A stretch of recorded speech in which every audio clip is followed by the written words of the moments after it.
essa aula aqui, até por conta da outras vezes eu esqueci. Vou me policiar nessa parte de gravação das aulas. Na aula de hoje, eu vou mostrar a prova, a resolução da prova de vocês, beleza? E vou falar um pouco sobre o próximo conteúdo que a gente vai ver a partir da próxima aula. Que aí a gente vai começar a ver um pouco dos estados da matéria, sólido, gás e líquido. E aí eu vou só explanar um pouquinho depois da prova, e falar da prova, ok? Vou compartilhar o slide que eu acho que fica melhor pelo computador.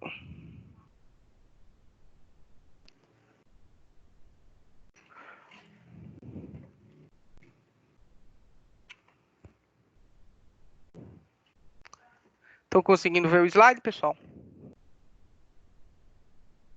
Sim, professor. Pronto. Aí eu vou, nesse slide de hoje, eu vou falar só das questões da prova, da resolução, como eu disse. Falar um pouco só depois sobre o que a gente vai ver a partir da próxima semana. Então, na primeira questão da prova, ela falava sobre o que a gente viu, acho que ainda a gente chegou a ver isso em sala, os modelos atômicos. Falei um pouco sobre o modelo de Dalton, né, de Rutherford, de Bohr. Essa parte teórica que a gente vê no início, que são a parte dos modelos atômicos. Aí nessa questão, ele falava sobre a evolução dos modelos atômicos. Era para responder só se era verdadeiro ou falso, né? Aí nesse primeiro, ele fala: o modelo de Dalton veio contrastar com a definição de átomo de Demócrito. O que é que ele está perguntando aí? Ele está querendo saber se o modelo de Dalton foi um cientista, né? Que ele veio e mostrou lá que o átomo foi o primeiro modelo científico do átomo, que era uma bola de bilhar. Não sei se vocês estão lembrados. Acho que está no primeiro vídeo também que eu postei, ele fala dessa questão de Dalton. Então, Dalton ele falou, ó, o átomo é uma bola de bilhar e é indivisível. Assim como disse Demócrito. Demócrito, diferentemente de Dalton, ele era um filósofo e alguns anos antes de Cristo, 400 anos antes de Cristo, ele já pensava nisso. Então, o que é que Demócrito e Leucípto falava? Falava que se pegasse qualquer parte, por exemplo, se eu pegasse uma mesa e eu pegasse essa mesa e dividisse ela em pedaços cada vez menores, eu ia chegar num momento que eu não ia conseguir mais dividir. Então, a essa partícula que eu não conseguiria mais dividir, que ele chamou de átomo. Átomo vem do grego, né, que vem o A é a negação não, e o tomo é divisível. Então, Dalton, na verdade, ele não fez o contraste com Demócrito. Na verdade, ele não se contrapôs a Demócrito. Ele reafirmou o que Demócrito tinha pensado. Então, essa afirmação aqui é falsa. Então, Dalton não veio contrastar com a definição do modelo de Demócrito. Ele não veio contrapor ao que Demócrito tinha divisão de átomo. Ele veio a agregar, na verdade. Então, essa primeira aqui seria falsa.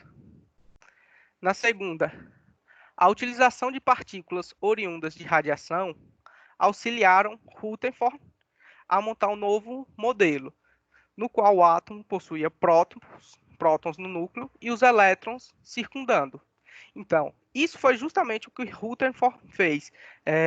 Não sei se vocês estão lembrados que ele, no slide eu passei no tempo, que ele fez um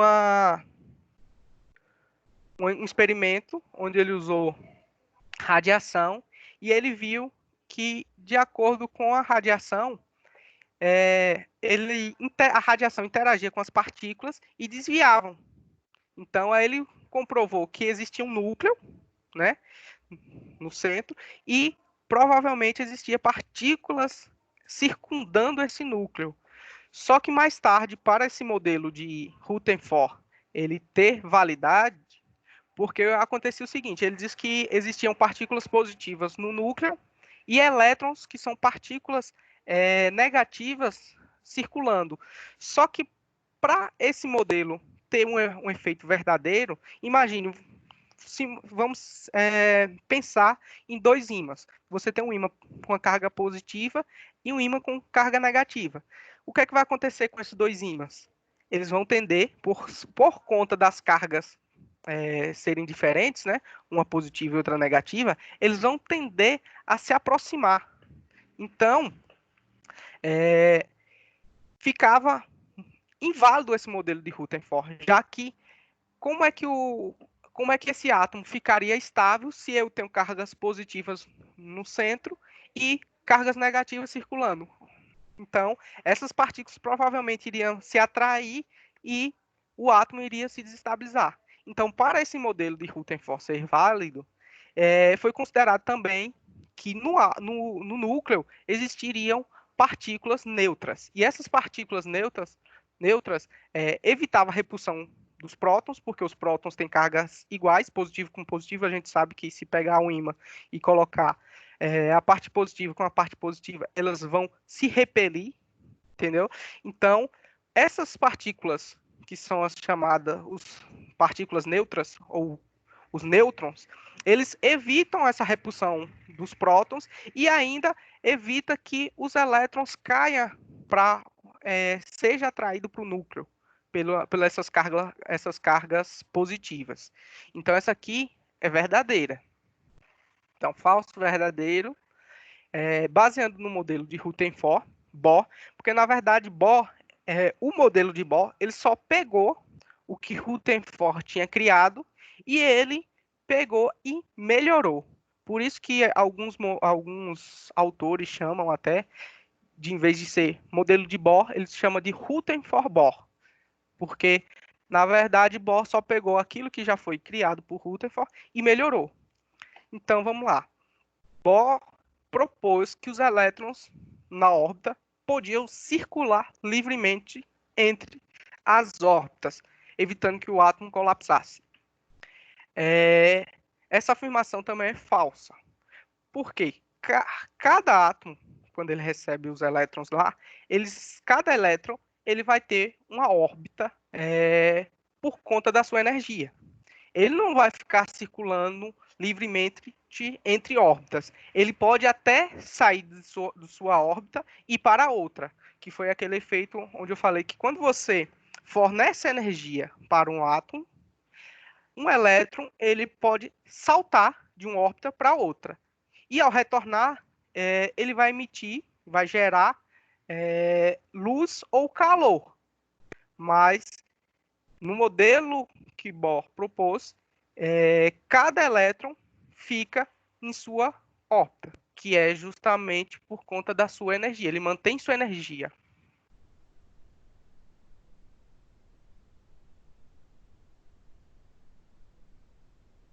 Então, essa aqui é falsa.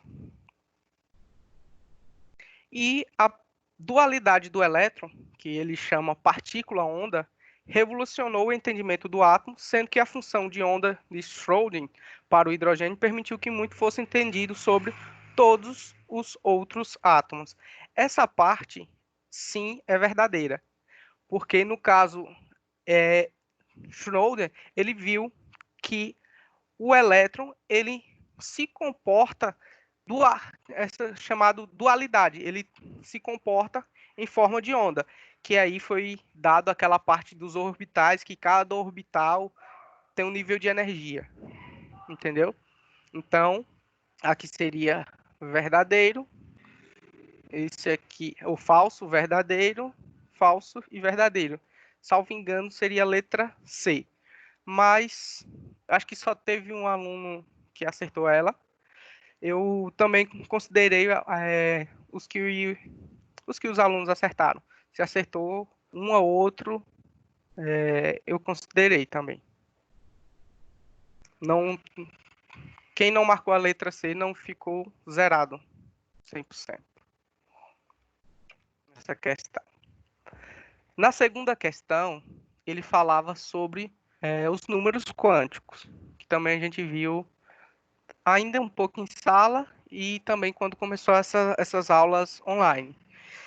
que, na verdade, o que são esses números quânticos?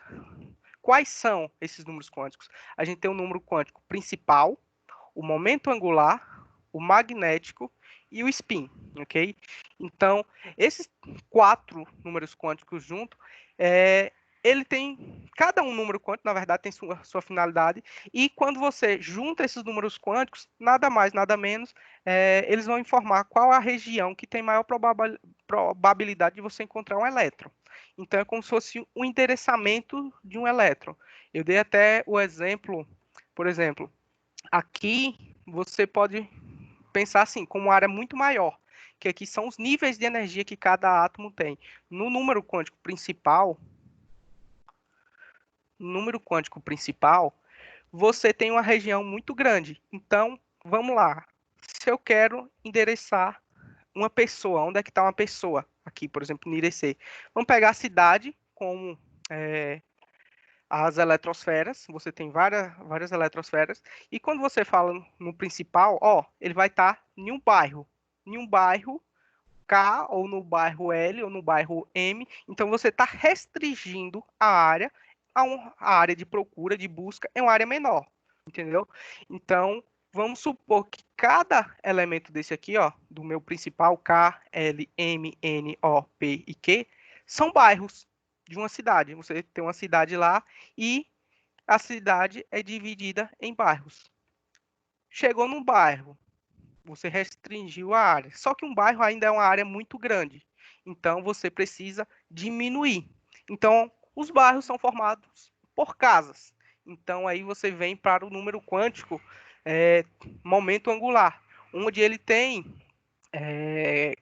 as subdivisões S, P, D e F, que cada um desse, assim como no principal, ele tem uma numeração. Enquanto no principal, a minha numeração dos bairros, propriamente assim, entre aspas, seria numerados de 1 a 7, no secundário seria numerado de 0 até 3. Então, se ele se encontra no S, é 0, no P é 1, no D 2 e no F 3. Ou seja, cada número desse aqui, cada letra dessa aqui é referente, tem em referente um número.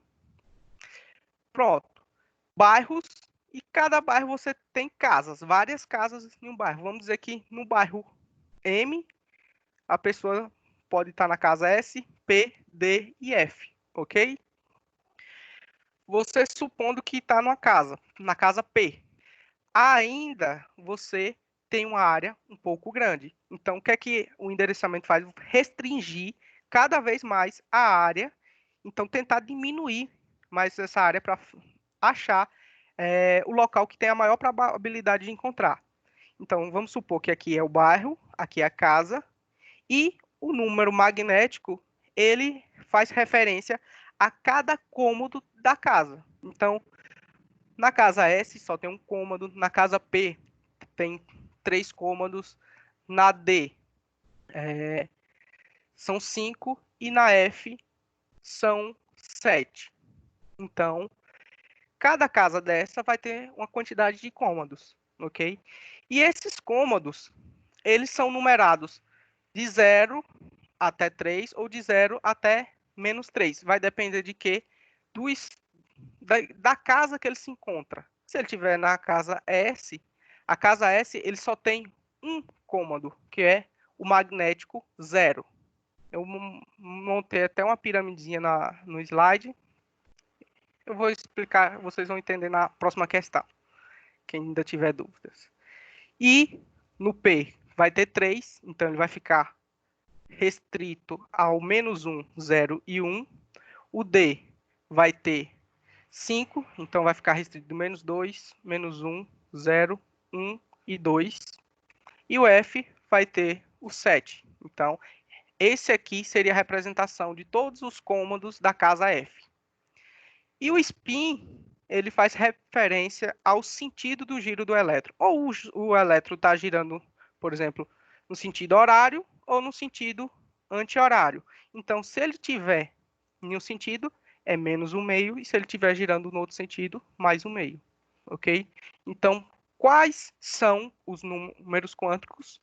Principal, que faz referência a camada, momento angular, que faz referência a subcamadas, o magnético, que é a orientação do orbital, o spin faz referência ao sentido de giro do elétron. Então, são esses quatro números quânticos. E qual a finalidade do número quântico? É identificar a região que tem maior probabilidade de você encontrar um determinado elétron. Aí, na questão 3, ele faz justamente essa pergunta. Quantos elétrons há no último nível da configuração eletrônica do silício e qual o número quântico do seu último e antepenúltimo elétron? Então, vamos lá. Se a gente pegar e abrir na tabela periódica, ok? Você tem aqui, ó, no silício, você tem a massa atômica e você tem o número atômico. Relembrando lá, a massa é o número de prótons mais nêutrons, né? E o número atômico é o número de prótons. Vai determinar cada elemento é o número de prótons. Se esse átomo está neutro, então, se ele vai ter 14 prótons, ele vai ter 14 nêutrons e também 14 elétrons. Como ele vai ter 14 elétrons, a gente tem os 7 níveis, que são referentes ao número quântico principal, aqui, mais à esquerda. Os subníveis, que são referência ao secundário, ou o momento angular. O terceiro número quântico é os orbitais, onde os orbitais ele vai depender da orientação, se é 0, se é -1, se é 0, mais 1, -2, -1, 0, 1 ou 2. E no F, os sete números dele. Então, esse aqui, o primeiro é o número quântico principal, subnível secundário, que é se é S, P, D ou F. O terceiro, orbitais. E, por fim, o spin. Então, vamos lá. Número atômico do silício, 14. Então, tem 14 elétrons para distribuir, utilizando o diagrama de Pauli. Vou distribuir, eu sei que na camada, no subnível S, na camada 1, eu consigo distribuir apenas 2 elétrons. Então, eu tenho 2 elétrons aqui na camada K. Faltam 12. 12 elétrons. Distribuir 2 para 14, ainda faltam 12. Então, pela regra de exclusão de Linus Pauling, agora eu vou para a camada 2, subnível S. Então, subnível S também eu só consigo alocar 2 elétrons. Por que 2 elétrons? Aqui, ó. Cada caixinha dessa aqui, esse é o orbital S, eu consigo colocar 2 elétrons, um em um sentido e outro em outro sentido. Então, só consigo colocar 2 elétrons na camada S. Por isso que aqui eu só consigo colocar 2 elétrons. Tenho 4. Ainda faltam 10. Então, eu vou seguindo a setinha vermelha aqui, ó. O próximo é o 2P. No P, no subnível P, eu consigo colocar até 6 elétrons. Então, vou colocar esses 6 elétrons lá. Tenho 10. Então, 2 com 2, 4. Com 6, 10. Faltam ainda 14 elétrons. Então, daqui do nível 2P, eu venho para o nível 3, subnível S. S, novamente, eu só consigo colocar 2 elétrons. Agora aqui eu já tenho 10 com 2, 12 elétrons. Eu faltam somente 2 elétrons para completar os 14. Seguindo a regra de Linus Pauling, eu vou para a camada agora, ó, 3P. Se eu colocar aqui, ó, e só me resta 2 elétrons, esses 2 elétrons eu tenho que colocar aqui. Então, eu tenho 4, 6, 10, com 2, 12, e mais 2, 14. Se vocês observarem lá na tabela periódica, o silício ele está exatamente na terceira linha, ok? E na família 4. 4A. Aqui, ó. Família 4A. e vai estar na terceira linha. Primeira, segunda, terceira. O que significa isso? Que ele está na família 4, então na camada de valência dele, na última camada, ele tem 4 elétrons, que foi o que a gente viu, né? E terceira linha é a camada mais externa dele, é a terceira camada. Justamente a distribuição que a gente fez, você pode encontrar na tabela periódica. 3s2, 3p2. Ou só analisando, como ele está na família 4, ele tem 4 elétrons, e como ele está na terceira linha, a camada de valência é a 3. Voltando aqui. Então, ele pergunta qual o número quântico do seu último elétron e do seu antepenúltimo elétron. Aqui, ó, número quântico do seu último elétron. O último elétron eu distribuí aonde? Ó, tinha 12, distribuí aqui, em 3p. Então, meu último elétron ele está alocado aqui. E o antepenúltimo, aqui eu tenho, aqui eu vou ter o último e o penúltimo. O antepenúltimo eu vou estar uma casa antes, que é justamente aqui, foi aqui onde eu coloquei, na 3s2. Vamos lá. Eu tenho o último aqui e o antepenúltimo aqui. Identifiquei as posições na distribuição do meu elétron. Agora eu vou começar a numerar os números quânticos. Meu número quântico principal, ele faz referência ao nível. Então, no meu número quântico principal, o meu último elétron e o meu antepenúltimo vão estar no mesmo nível, 3. Então, primeiro número quântico para eles é n igual a 3. Ok? E para o antepenúltimo também. Só que quando eu vou olhar o número quântico secundário, olha o que ocorre. Enquanto o meu último ele está no subnível P, o meu antepenúltimo está no subnível S. Então, se eu for olhar aqui, ó, o número quântico do meu S é 0 e o número quântico do P é 1. Então, o meu último elétron está no subnível P. Portanto, meu segundo número quântico é 1. Enquanto o meu antepenúltimo ele está no S, então o número quântico referente ao S é 0. Então, aqui, ó, 0. Ok? Então, já consegui identificar os dois primeiros números quânticos desses dois elétrons, do último e do antepenúltimo. Falta agora identificar o terceiro número quântico, que ele faz referência à orientação do elétron, a orientação magnética. Então, a gente vai distribuir.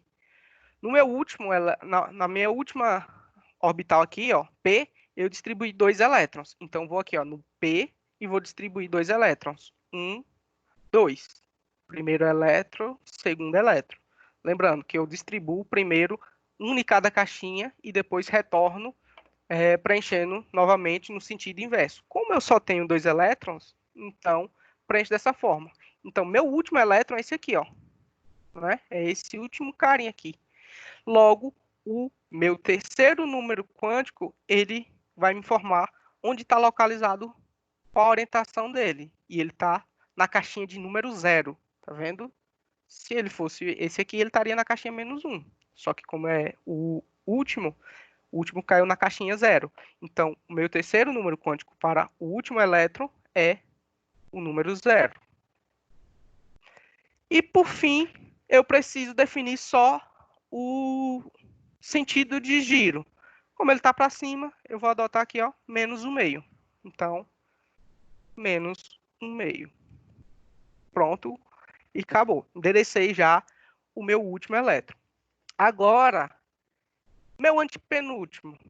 Vou voltar aqui, ó, para o meu antepenúltimo. Terceiro número quântico novamente. Agora do antepenúltimo. Eu já sei que ele também está na camada 3. e no subnível S. Subnível S é 0. E vou fazer também a distribuição desses dois elétrons na camada S. Ó, vou distribuir 1, 2. O meu antepenúltimo vai ser justamente esse aqui, ó, que é último, penúltimo, antepenúltimo elétron. Então, o terceiro número quântico dele também é 0. Porém, o spin dele, diferentemente do último, está no sentido oposto. Logo, o meu spin é mais um meio. Aqui, ó, tá para baixo. Então, esses aqui são a numeração, o endereçamento, na verdade, do meu último e do meu antepenúltimo elétron. Então, meu último elétron ele tem número principal 3, secundário 1, o magnético 0 e o spin menos um meio. O antepenúltimo 3, 0, 0 e mais um meio. Ok? Então, essa aqui era a resposta da terceira questão. Tranquilo?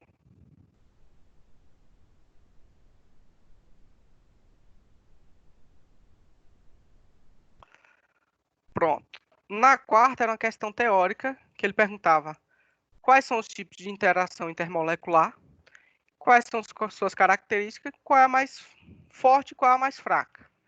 Essa aqui também a gente viu os tipos de interação, que são basicamente essas 5. A interação de polo, que ocorre com moléculas polares.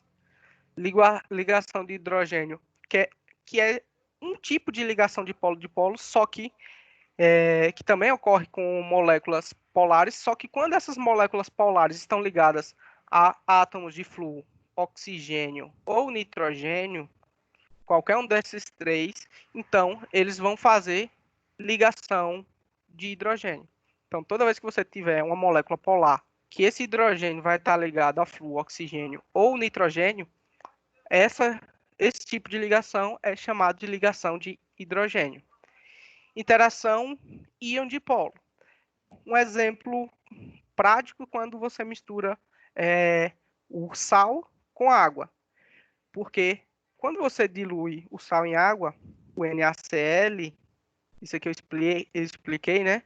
Que o Na ele está doando um elétron, por isso que ele fica carregado positivamente, enquanto o cloro está recebendo um elétron. Lembrando lá da regra do octeto, que o átomo tem que ter 8 elétrons na sua última camada para se encontrar estável. Então, como o Na é um metal e ele tem tendência a doar, então ele doa um elétron para o cloro e o cloro recebe esse elétron. Quando eles estão juntos, eles formam uma ligação iônica. E essa ligação iônica porque justamente eles formam íons, né? Um fica carregado positivamente e o outro fica carregado negativamente. Um positivamente e outro negativamente. Ok? Então, quando você tem íons diluídos em moléculas polares, por exemplo, a água é uma molécula polar, então você vai ter uma interação íon-dipolo. Interação de polo induzido.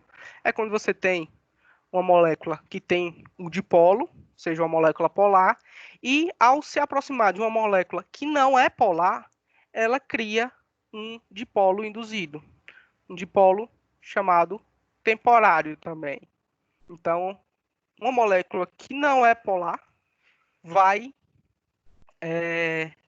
por indução de aproximação com a molécula polar, vai induzir a geração desses também dipolos, ou seja, um lado vai ficar carregado positivamente e outro carregado negativamente. E as interações de London, que é onde ocorrem as interações mais fracas, e é justamente quando você tem duas moléculas apolares e quando elas se aproximam, elas sofrem uma deformação na sua nuvem eletrônica e aí vai criar como se fosse um dipolo induzido em ambas as moléculas. Então,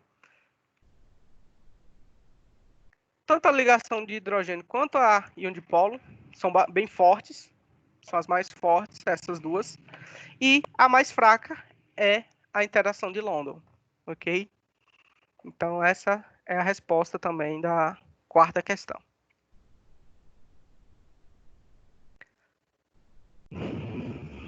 Quinta questão. Vamos lá.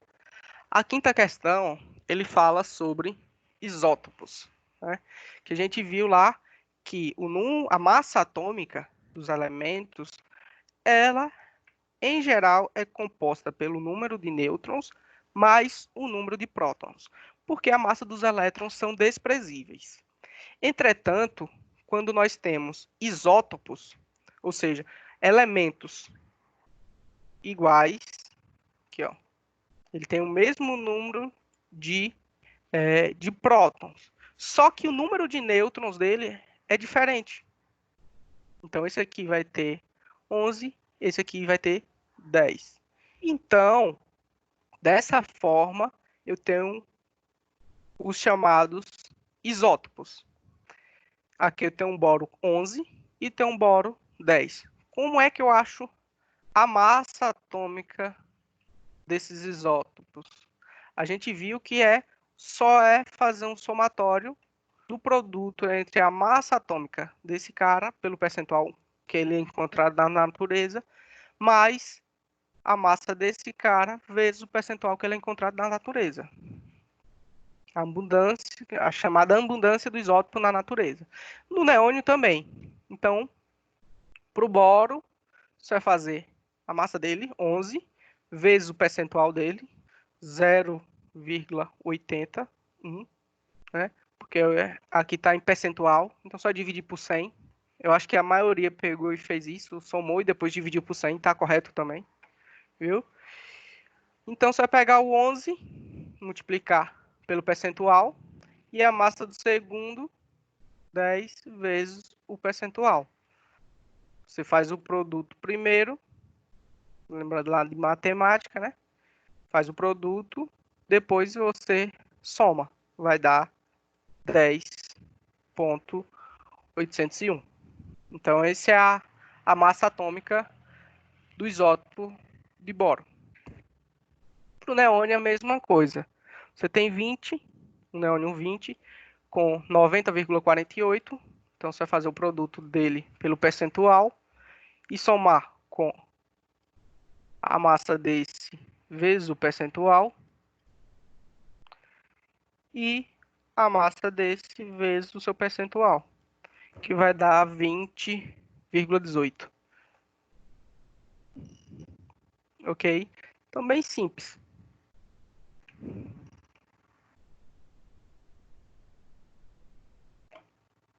Essa é a quinta questão.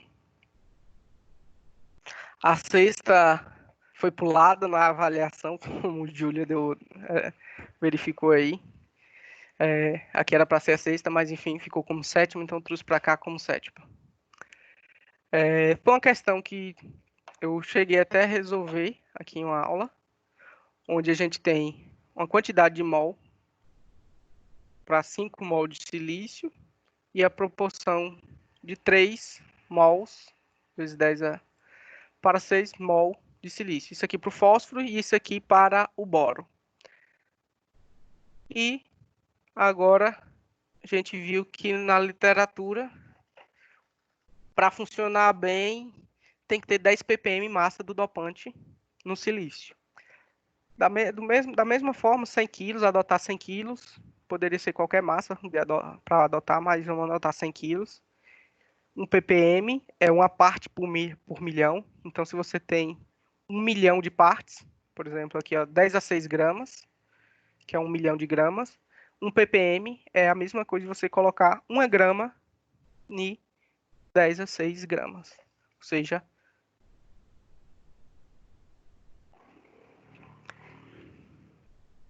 ok? Então vamos lá. Você tem a proporção do fósforo,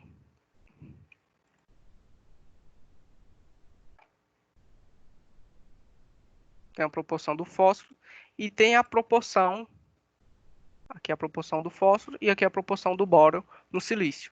Então, você tem 8 vezes 10 a menos 5 mol de fósforo para cada 5 mol de silício.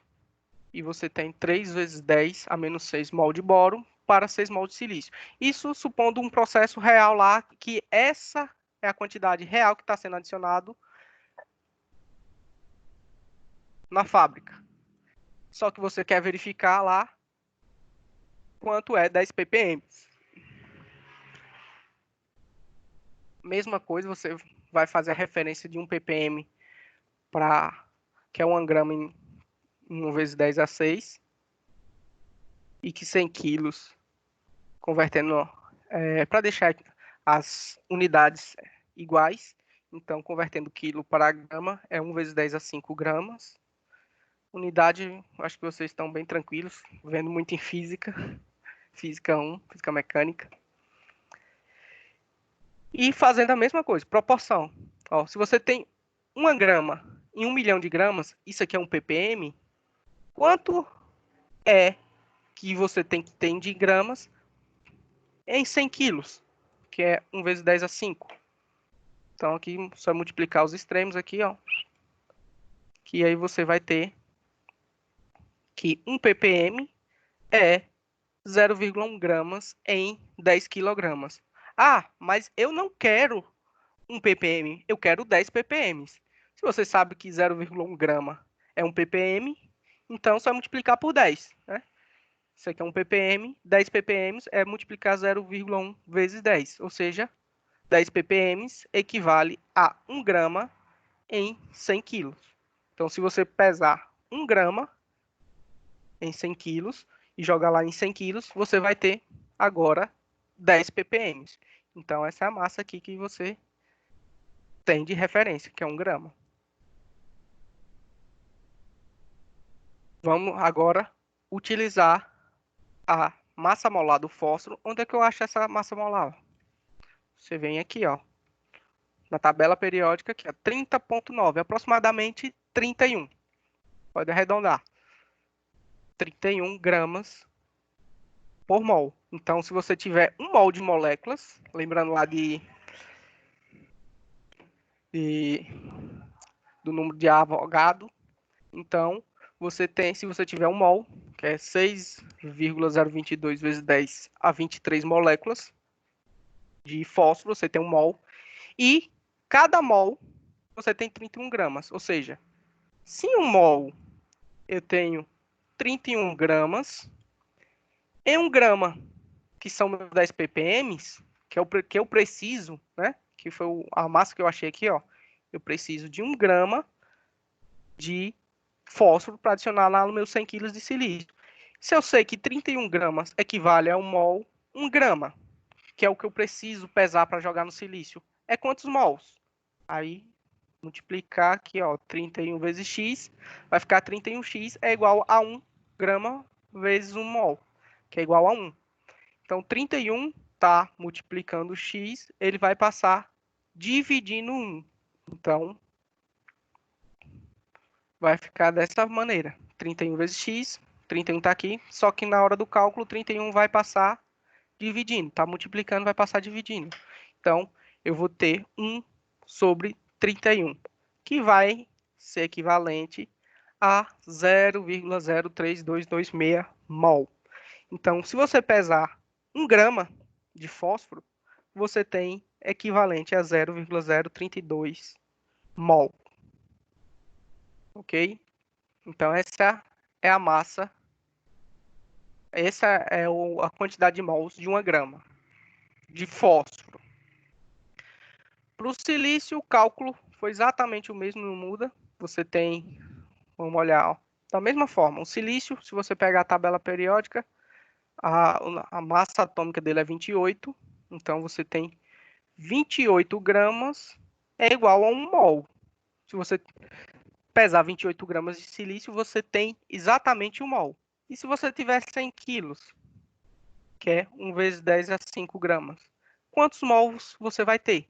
Então, observe que aqui você achou 1 grama em mol, e agora que você vai achar os 100 quilos de silício. Mesma coisa, você vai multiplicar 28 vezes x e 1 vezes 10 a 5. O 28 que está multiplicando x vai passar dividindo esse cara aqui, ó.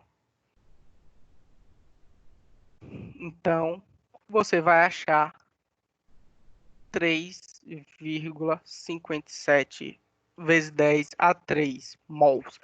Isso aqui é a quantidade de mols que 100 kg de silício tem. Então, se você pesar 100 kg de silício, quantos mols vão ter? 3,57 vezes 10 a 3. Ok? Então, você achou a quantidade de mols de 1 grama e achou isso de fósforo, 1 grama, lembrando que é 1 grama de fósforo, e 100 kg de silício, quantidade de mols que silício tem. Agora, você vai fazer a proporção. Como é que eu faço a proporção, professor? Ó, isso aqui, 0,0326 é o quê? 1 grama, e aqui é 100 quilos. Quando você tem 1 grama em 100 quilos, você tem o quê? 10 ppm. Essa é a relação aqui, ó, que você tem de 10 ppm.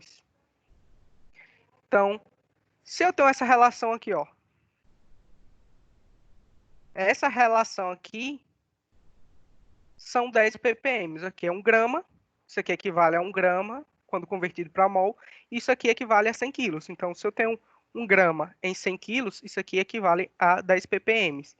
Eu quero saber se eu tiver 5 mols de silício, que é justamente aqui a proporção que ele quer. Ó. Ele dá a proporção de mol de fósforo para 5 mols de silício. Eu quero saber quantos mols reais de fósforo eu preciso para 5 mols de silício. Eu quero conferir esse valor aqui. Será que esse valor aqui está certo? Ou está próximo do valor ideal? Então, se eu tenho essa quantidade de mols para S é igual a 10 ppm, se eu tiver 5 mols, quantos mols eu tenho que ter aqui para manter os mesmos 10 ppm? Aí você vai multiplicar.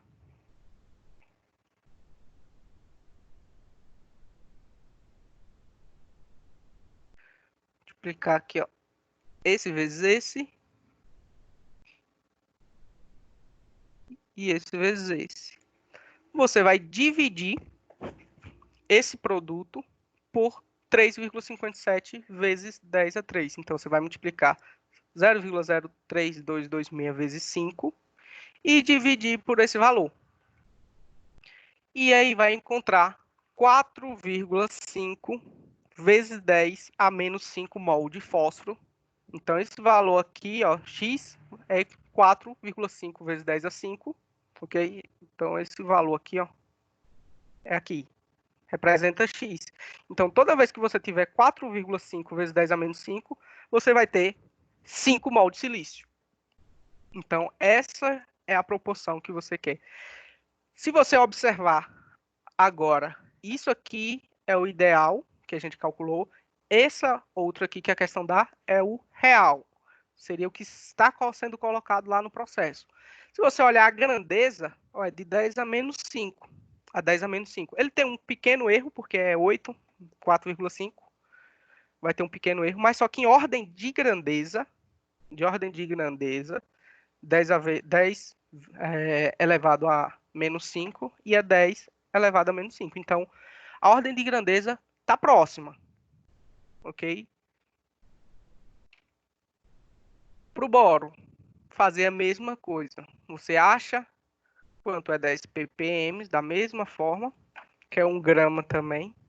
Só que aí, 1 grama de boro, a quantidade de mols é diferente, porque a molécula do boro é diferente da molécula do fósforo. Então, 1 grama vai dar 0,09259. Então, ó, se você pegar lá na tabela periódica do boro, esse 10,8 também vem daqui, ó. 10,81. 10,8. Arredondando, 10,8 gramas é igual a 1 mol. Se você tiver 1 grama de boro, que 1 grama é igual a 10 ppm, quantos mols eu vou ter? Então, se você pesar 1 grama, você vai ter 0,09259 mols. De silício, silício é o mesmo. se você tem 28 gramas em 1 mol, 100 quilos continua sendo o mesmo valor lá, ó, 3,57 vezes 10 a 3, mesmo valor. E aí você vai fazer a proporção. Só que ao invés de 5, agora é 6. Ao invés de 5 mol, agora é 6. Então, se você tem 0,092259 mol, isso aqui é 1 grama em 100 quilos. 1 grama em 100 quilos. Isso aqui equivale a 10 ppm. Qual vai ser o equivalente de 10 ppm se eu tiver só 6 mols? Fazer a mesma coisa. Multiplica esse valor por esse. E aí você vai dividir por 3,57 vezes 10 a 3. Vai encontrar 1,55 vezes 10 a menos 4 mol de boro para cada 6 mol de silício. Se você olhar agora a ordem de grandeza aqui, ó, 10 a menos 4, você está botando 10 a menos 4, enquanto ele precisa... você está botando 3 vezes 10 a menos 6 e ele precisa de 10 a menos 4. Então você está colocando muito, muito, muito menos do que ele precisa. Então, provavelmente, essa placa aqui, dopada com boro, que é a que apresenta maior discrepância na ordem de grandeza, dá para ver claramente, é a que vai lhe dar problema. Ok? Ficou com alguma dúvida nessa questão?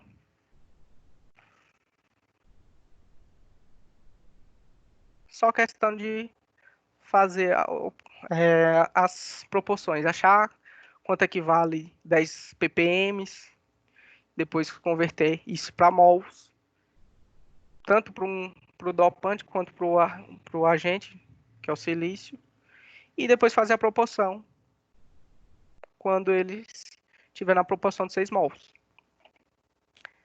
A oitava questão, ele dá uma reação química e ele pede para fazer o balanceamento e calcular algumas propriedades, um reagente limitante, excesso, e a massa do alumínio produzida e a massa do reagente em excesso.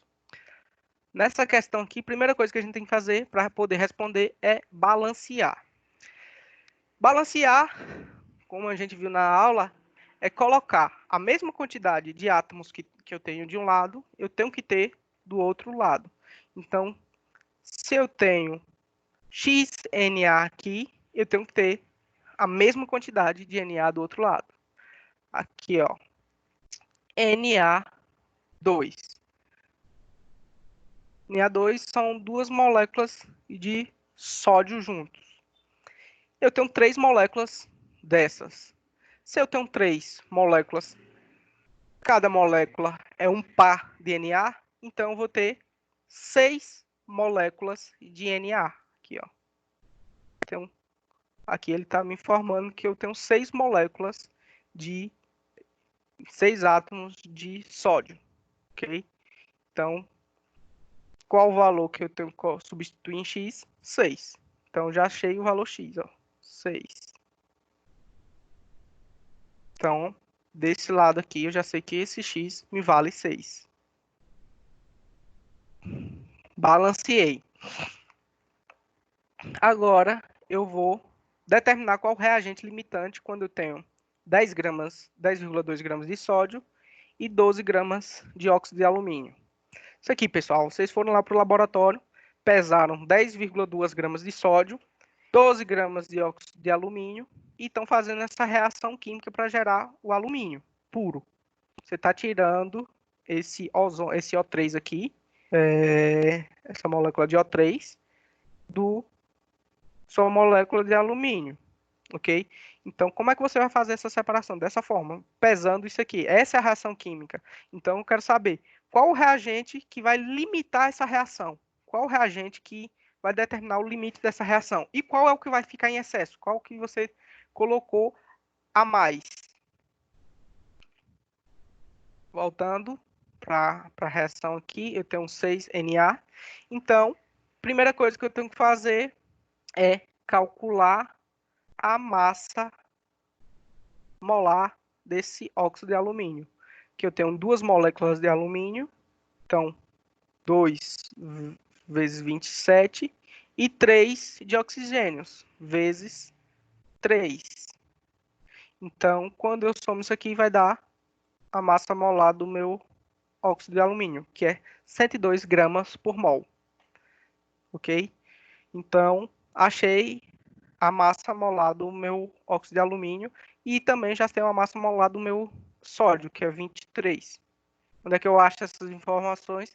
Na tabela periódica. Se eu for olhar lá, vai estar o sódio lá 23, alumínio 27, oxigênio aproximadamente 16. Então, com base nessas informações, eu venho para cá e construo a massa molar dessa molécula, ok? E vamos lá, qual o reagente limitante? Então, primeira coisa, tenho que converter isso aqui, ó, essas massas, em mol. Quanto equivale 10,2 gramas de sódio? É quantos mols isso aqui? E quantos mols de óxido de alumínio eu estou colocando? Para fazer a reação, eu tenho que saber, eu tenho que trabalhar em mols. Então, vou lá, converto para mols, 10,2 e 12 gramas de cada um desses reagentes e vou saber. Posso usar essa formulazinha aqui, ó, que o número de mols é a massa molar, a massa dividido pela massa molar. A massa, 10,2, e a massa molar do Na, 23. Então, quando eu divido 10,2 dividido por 23, que isso aqui é grama por mol, ou seja, você está dividindo grama por mol, grama vai cortar com grama, vai sobrar só a unidade mol.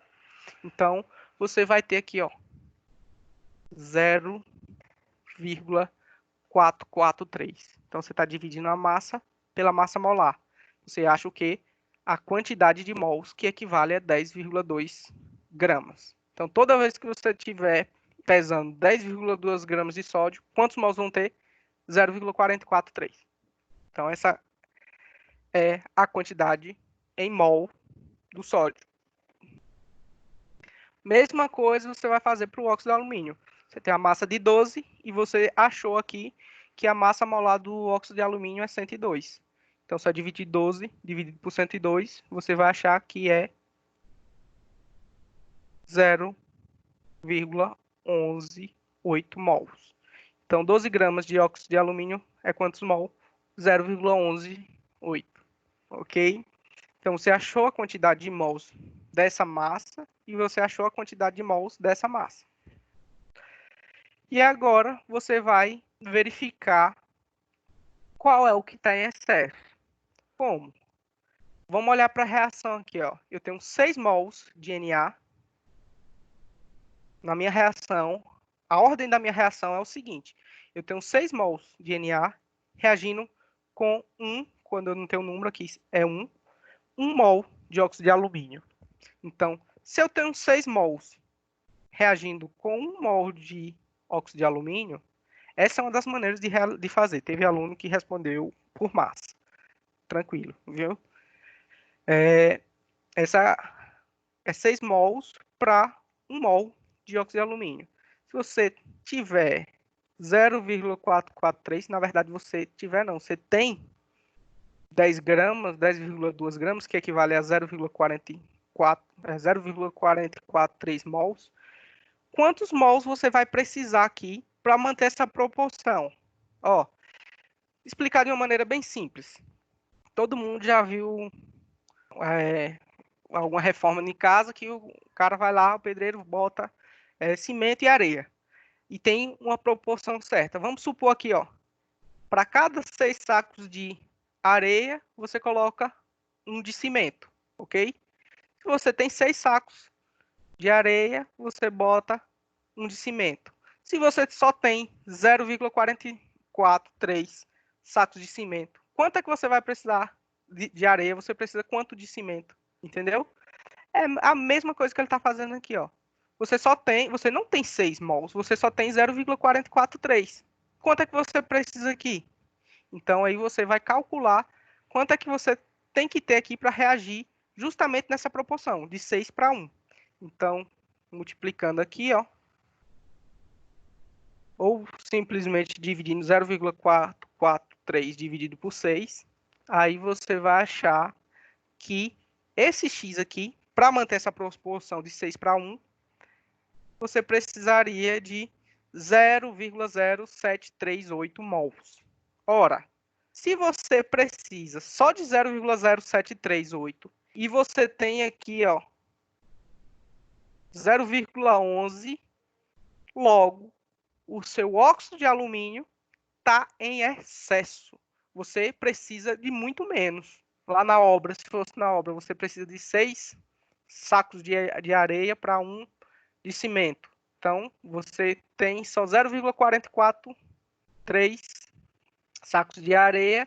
Quanto é que você vai precisar de cimento? Então, você vai precisar só disso aqui. Então, se você tem muito mais que isso, você vai sobrar. Ok?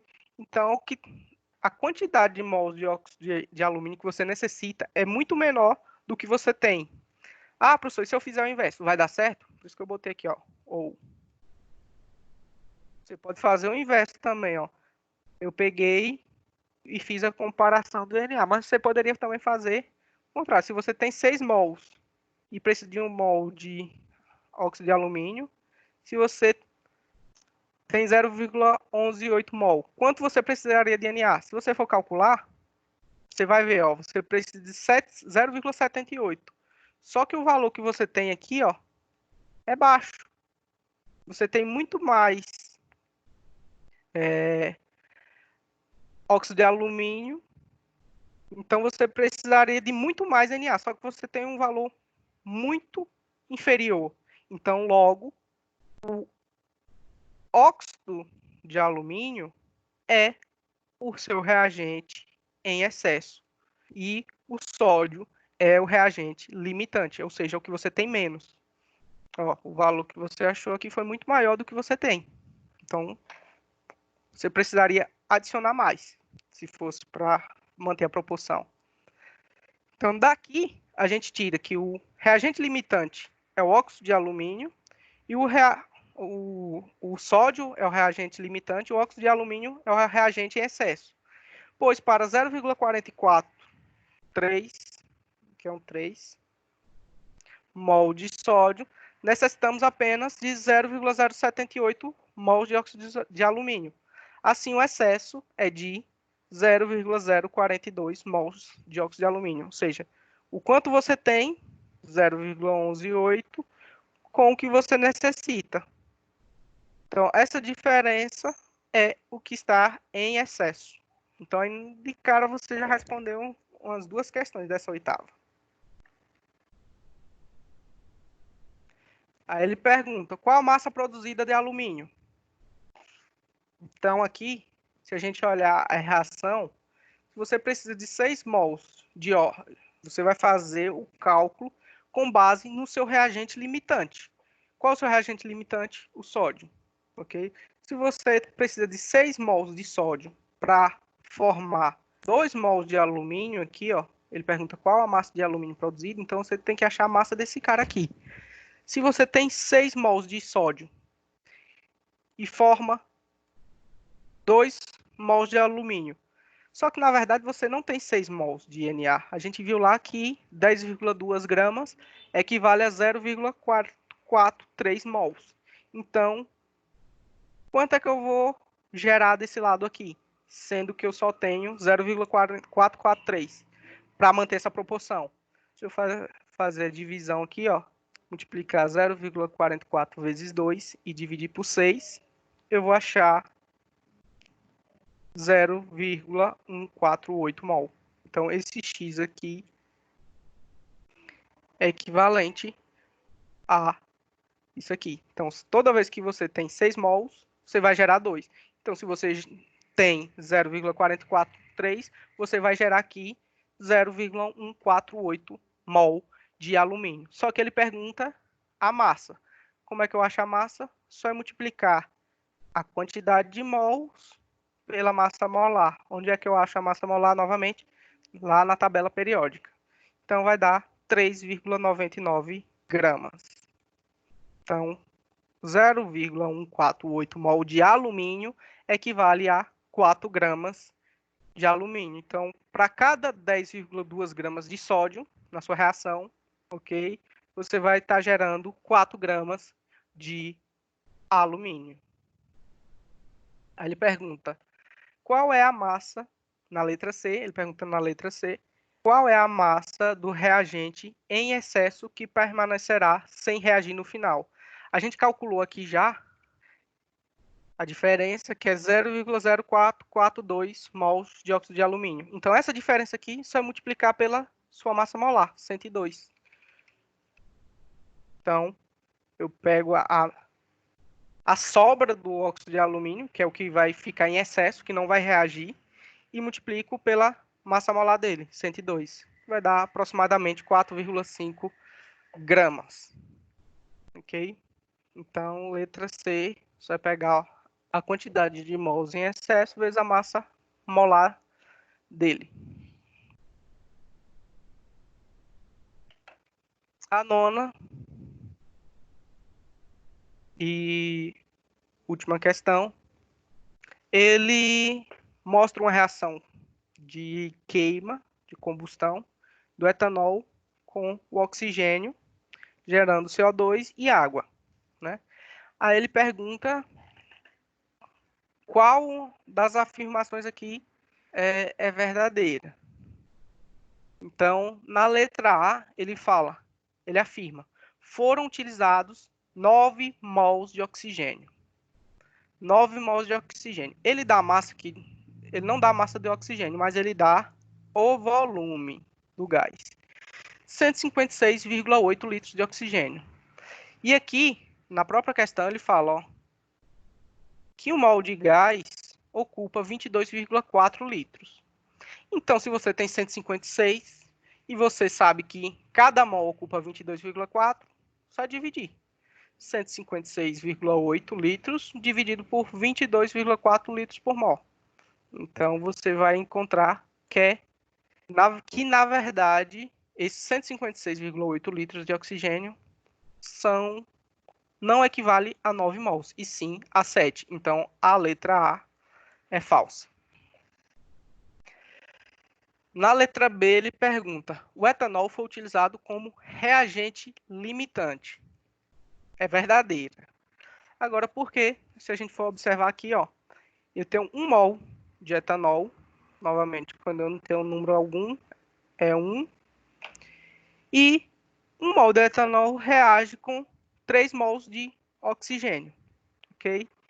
Se eu tenho 2 mols de oxigênio, de onde é que, de etanol, desculpa, de onde é que eu tirei esses 2 mols? Daqui, ó. A massa do etanol, ele informa, 92 gramas. Eu sei que a massa molar do etanol é 46. Como é que eu fiz isso? Você vai pegar a massa molar do carbono e do hidrogênio e somar.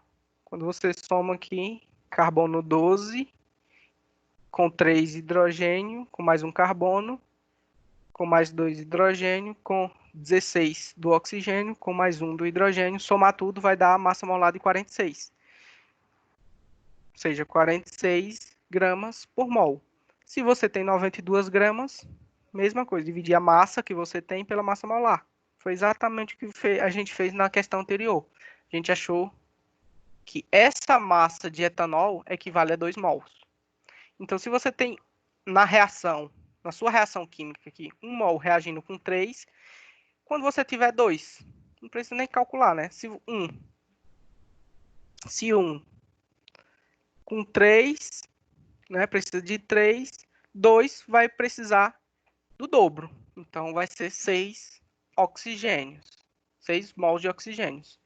Então, você precisa de 6 mols então, de oxigênio. Só que a gente já calculou que a gente tem na letra A, ó, a gente calculou pelo volume do gás que tem 7. Precisamos de 6. Logo, 1 está em excesso. O mol está em excesso. Então, logo, o oxigênio é o reagente em excesso. E se o oxigênio é o reagente em excesso, o etanol é o reagente limitante. Eu tenho 2 reagentes só. Se esse aqui está em excesso, esse outro aqui é o reagente limitante, ok? Então, dessa forma aqui, eu consigo afirmar que concordar com essa afirmativa, que o etanol foi utilizado como reagente limitante. De cara, você pega A D, a letra D, o oxigênio é reagente limitante, essa aqui é falsa. Não é o oxigênio, é o etanol. O oxigênio a gente viu que está em excesso, tem 1 mol a mais do que necessita. Eu preciso só de 6, temos 7. E na letra C, voltando para a letra C, foram formados 6 mols de CO2. Ora, se 1 mol gera 2 mols de CO2 e eu tenho 2 aqui, ó, mesma coisa. Vai gerar 4, né? O dobro. Se 1 mol gera 2, 2 gera 4. Não precisa nem fazer a proporção. Então, essa letra C é falsa. Letra E, foram formados 9 mols de água. Mesma coisa. Se você tem 1 mol gerando 3, 2 mols vai gerar 6 mols de água. Então, essa aqui também está errada. E H2O. H2O. Ok? Então, somente a letra B é verdadeira.